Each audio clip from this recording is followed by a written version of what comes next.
Hi, I'm David Freudberg, the host of Humankind. People sometimes ask about the big picture of our work. Why do we present these programs? The answer is we're trying to cultivate a more cohesive sense of community, and our vision of community is based on personal ideals and values, such as compassion, generosity, equality, and civility.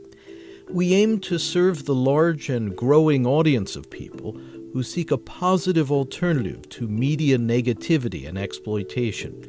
And we strive to shed light on solutions, not just problems. If you resonate with this vision, you can support us at humanmedia.org and click How You Can Help at the top of our homepage. Thank you. Humankind is produced in association with WGBH Boston and supported by the Humankind Program Fund. Additional funding for this series has been provided by the Corporation for Public Broadcasting, the National Institutes of Health, the Annie E. Casey Foundation, and the Park Foundation. It's a lot easier to assume that children see things as we do and to get angry at them immediately for what they do. It takes a willingness to understand that children really don't see the world as we do and be willing to see it from their eyes. Some strategies for understanding children and protecting them from the harsh influences of our society. You're listening to Humankind. I'm David Freudberg.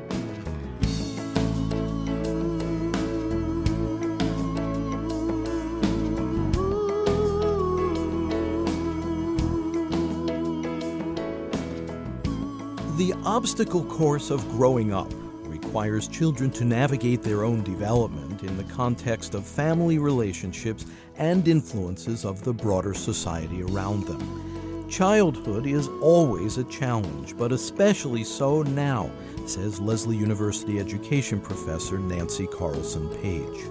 There are many indicators, I think, of unhappiness. We see certainly more children with behavior problems in school and higher levels of anxiety and stress. You know, preschoolers are now being expelled from school at 3 times the rate of children from K to 12 schools. Why are preschoolers being expelled? Well, people are trying to understand this, but because they're acting out, because their behaviors are something that the schools don't feel they can manage. And this is an increase? Yes, it's a big increase, last 5 years or so. So I think there are indicators that children are experiencing stress and unhappiness. All kids let off steam while playing. Do I just fight her? But some children today seem to be carrying a burden that's especially heavy. The sources of this condition and some solutions are discussed in Nancy Carlsson-Paige's provocative book, Taking Back Childhood, Helping Your Kids Thrive in a Fast-Paced, Media-Saturated, Violence-Filled World. In general, children have a sped-up life today. They're scheduled more than children ever were in the past. They're involved in more adult organized activities ever than in the past. Or if they're not, they're spending more time indoors, less time in play, and more time consuming media, often media that is violent in nature and more sexualized than they should be seeing. They're having less time in social relationships with other children, less time with their parents, less decompression time. That's very important. Less time to really relax and let down and have unstructured moments that they determine. They're more organized by adults for more hours of the day. It's just that wall-to-wall scheduling?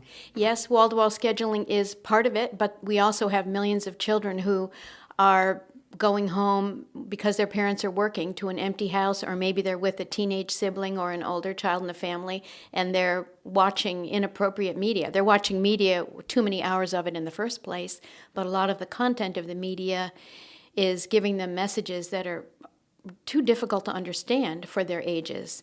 Nobody's monitoring it. It's very scary. I was visiting a preschool classroom, 4-year-olds, where the teacher told me one little boy was seeing the movie Matrix over and over again because he had an older sibling who came home with him after school. And the parents both worked, as the majority of parents do. And the teenage sister was watching Matrix, and so the little boy was seeing it multiple times and bringing the anxiety and fear and confusion created by seeing that into the classroom. I'm gonna enjoy watching you die, Mr. Anderson.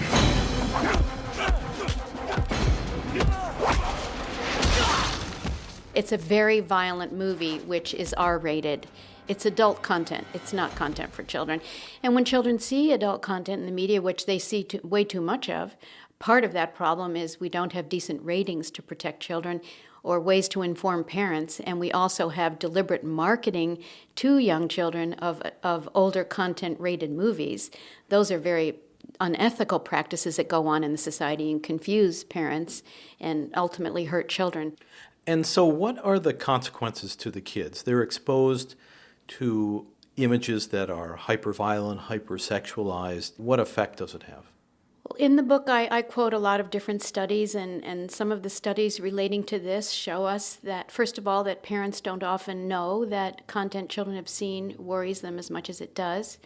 When children see unsuitable content or inappropriate content, violent or sexualized content that they can't make sense of, they may be confused, they may be scared, they may feel very insecure and fearful. What do you mean they can't make sense of it? Well, if they see, let's say, a scene, a violent scene in a movie where, say, adults get into a fight and someone kills another person with a knife and there's blood and there's, suffering or, this is really scary material for a child. Children base what they know on what they can see. Young children don't understand the more subtle aspects of plot and character and the things. When we look at a violent movie, we have a much broader context for understanding the violence we see. So we can put it in its place, if you will. It's often difficult for us adults to look at violence also, but we have a much better ability to put it in a larger context.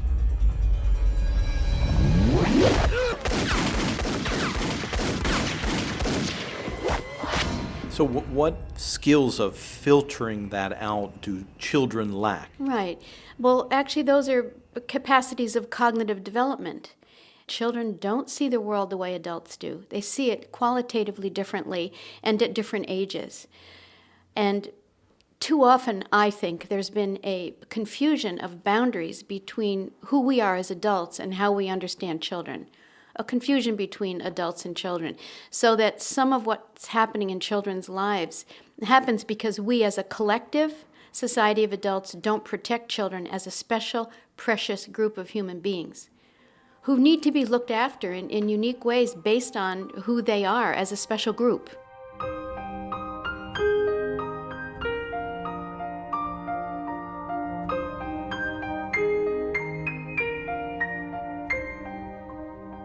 Children who are from the ages 3, 4, 5, and 6, they see the world in a very unique way. Not at all logically the way we adults do, but they can put ideas together that don't belong together and think something caused something else. A 4-year-old child can think that the sun moves across the sky following her.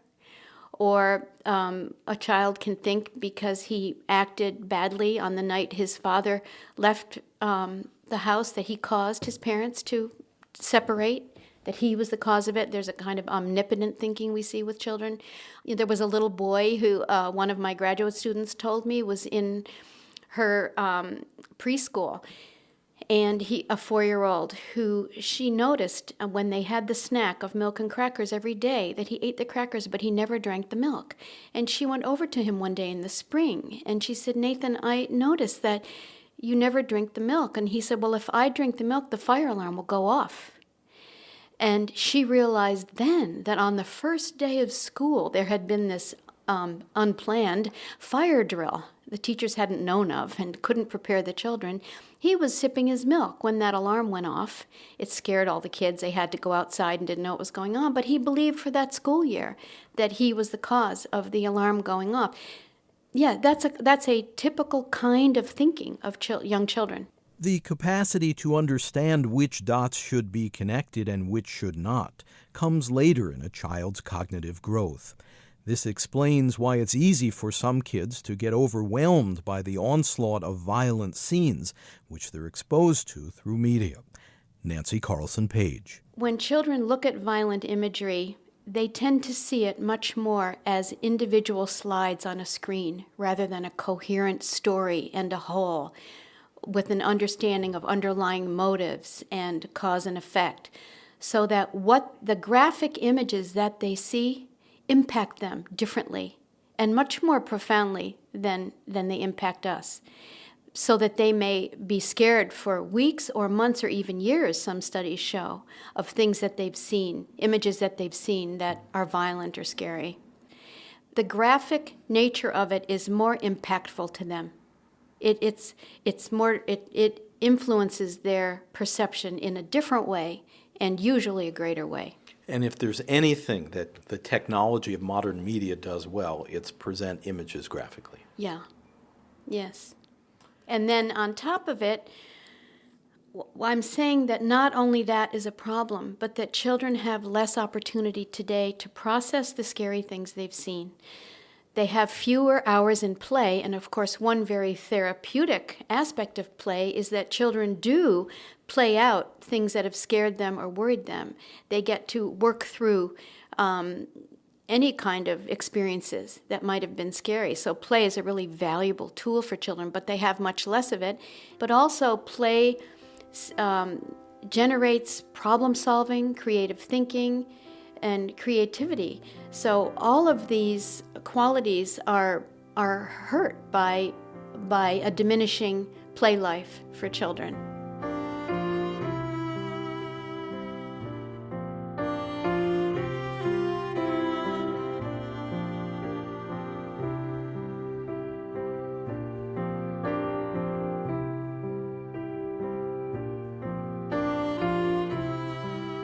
We're talking with author Nancy Carlsson-Paige, a professor of education at Lesley University.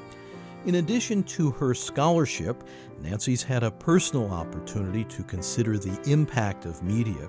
Her son is Academy Award-winning actor Matt Damon. You're listening to Humankind. I'm David Freudberg. For more information on this segment, check our website, humanmedia.org. In your book, Taking Back Childhood, you quoted one expert who said that exposing children to violent images is similar in its impact to physical abuse or living in a war zone. So what does that do to the child? Yes, I included that quote from Dr. Alvin Poussin because he's highlighting something very important there for adults to understand, and that is that children do not clearly distinguish between fantasy and reality when they're young. And this is a very important topic because it takes years for children to clearly establish that boundary between what's real and what's not real. And so that they may be scared by something they've seen in a way that you and I wouldn't, because we know it's just pretend.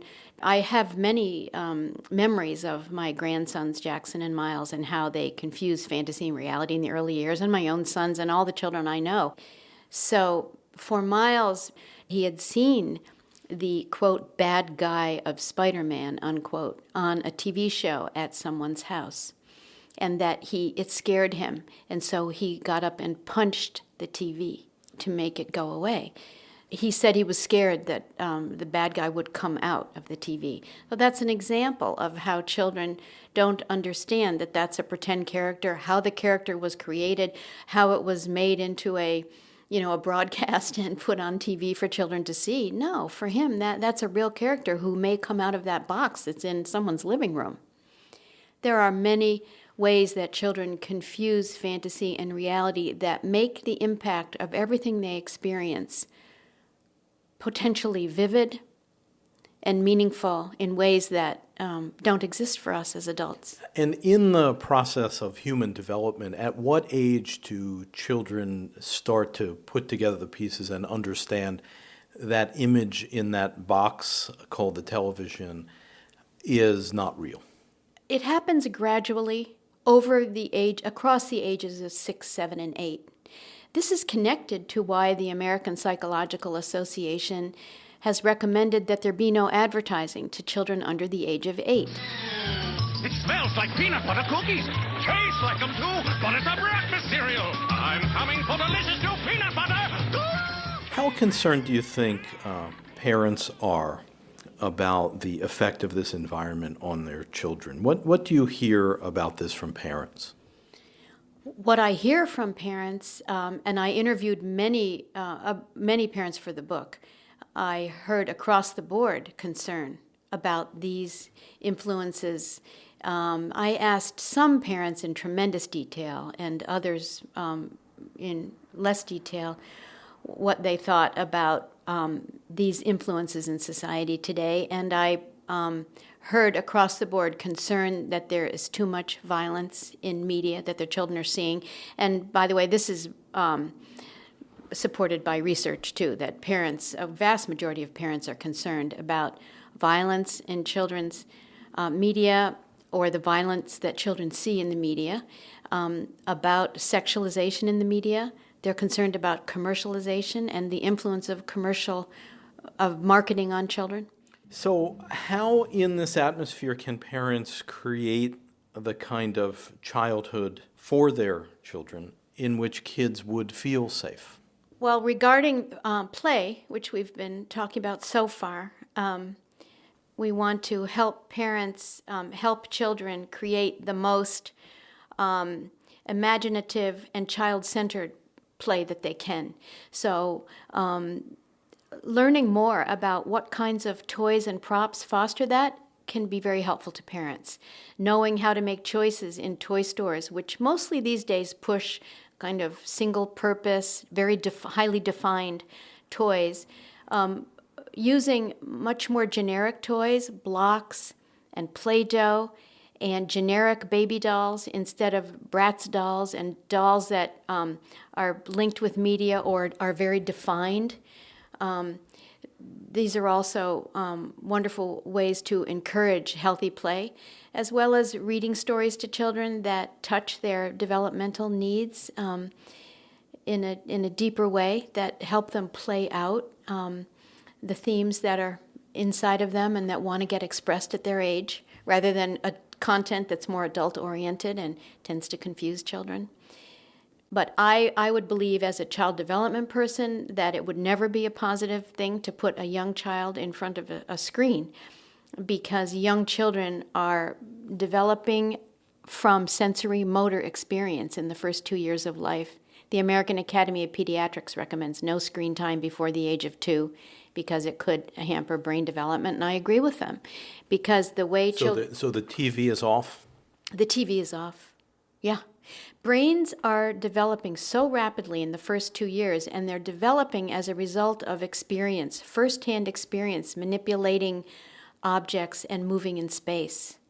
And there's no evidence at this point that looking at a screen is beneficial to brain development and is probably harmful. And what about after age 2? After age 2, the American Academy of Pediatrics advisory is 1 hour a day of screen time. And I think that's a good standard to try to keep to. Drug dealers, gunshots at night, constant threats. I had my front window broken. I had the back window of my car broken in. I had a camera stolen off my house. It was routinely threatened as I was walking around the neighborhood with my dog. When children see and hear frightening things from the media about our dangerous world, what should parents say?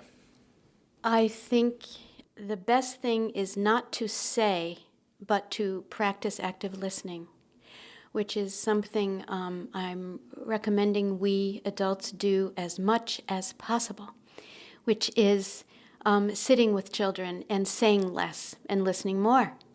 And listening with an open heart and an open mind, that is not easy, because we have so many agendas as parents.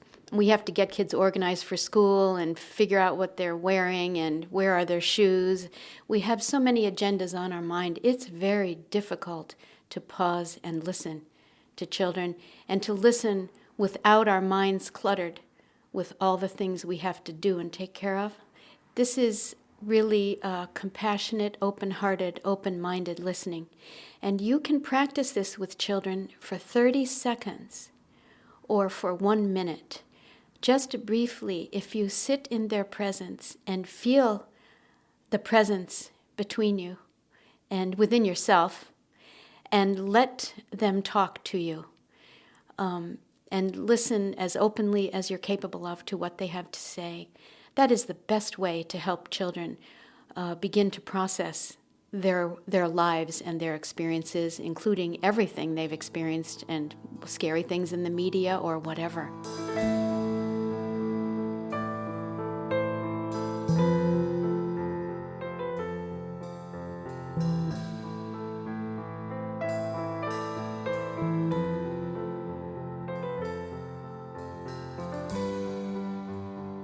Tuning in to the delicate consciousness of a child often requires adults to patiently shift their focus.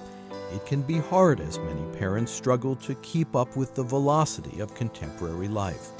That's why, says Professor Nancy Carlsson-Paige, adults sometimes resort to coercion when trying to get a child to behave. But in the process, she says, valuable opportunities for learning may be lost. One example that comes to mind is a parent who called me because her little boy, Curtis, was 3 years old, was at his family daycare center, and he was riding a tricycle. And he bumped into another child when he was on the tricycle. And so the teacher came over and told Curtis to take a time out and go sit on the stairs. And after a little while, she let him get back on the tricycle, and he drove it right into this little girl named Madeline. And so the teacher made him go sit for a longer time on the stairs and said he couldn't ride a tricycle anymore. That approach of having children take a time out is something very popular among parents today, and it's been popularized by TV shows like Nanny 911, you know, the naughty chair and time out. And it's a punishment-oriented approach to children's behavior.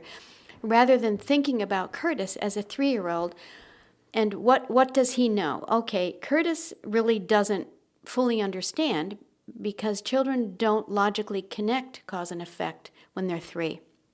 That when he drives into another child, he's going to hurt them.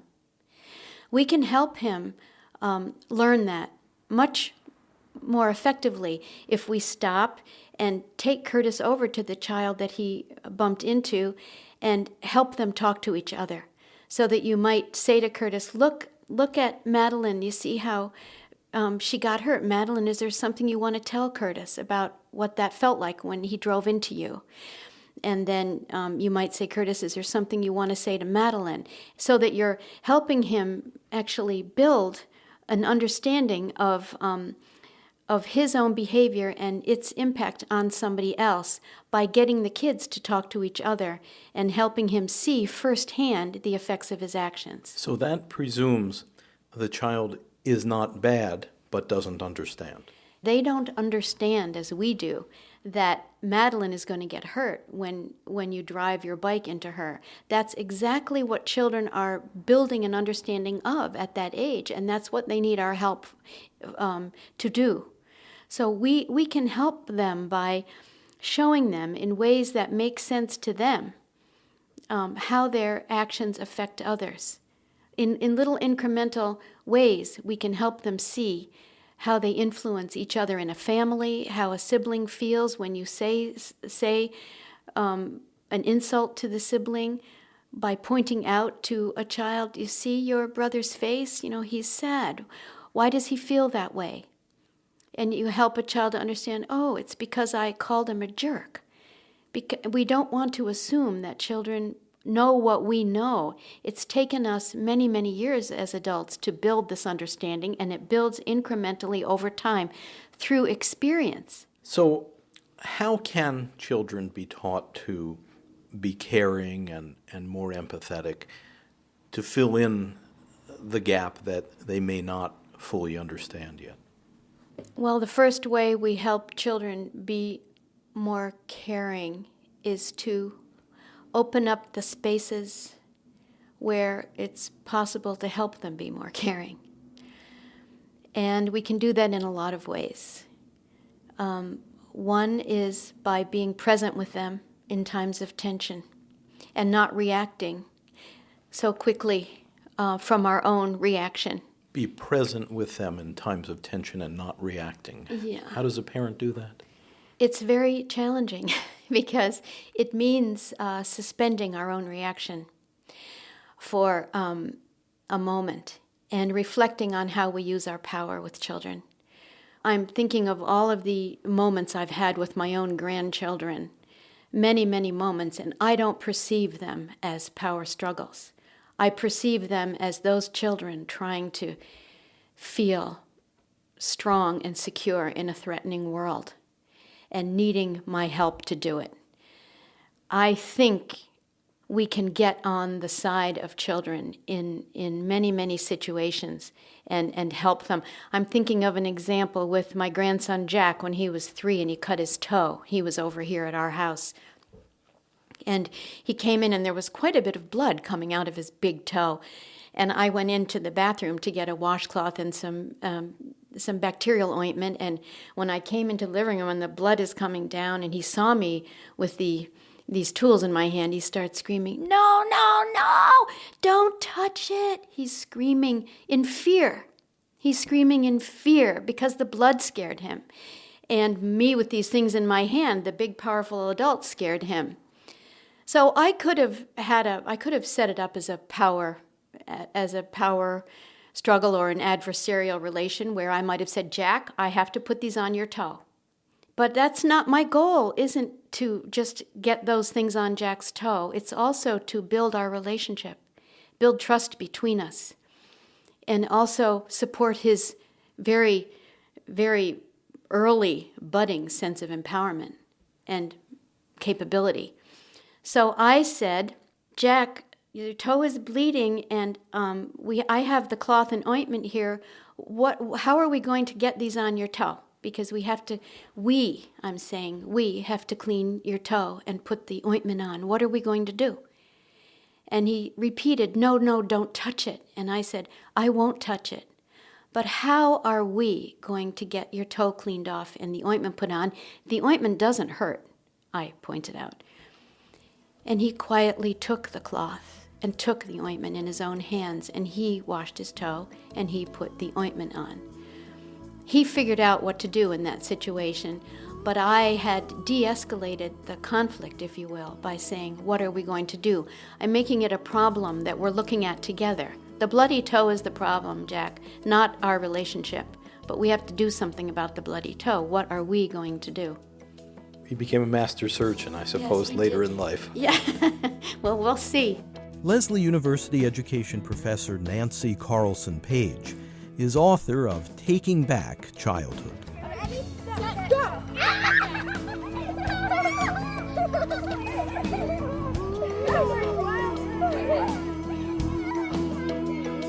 You're listening to Humankind. I'm David Freudberg. Studio recording by Steve Colby. Editorial assistance from Thomas Royal and Kathy Graham. Webmaster Brian K. Johnson. Special thanks to Tony Buck and the Waldorf School in Lexington, Massachusetts.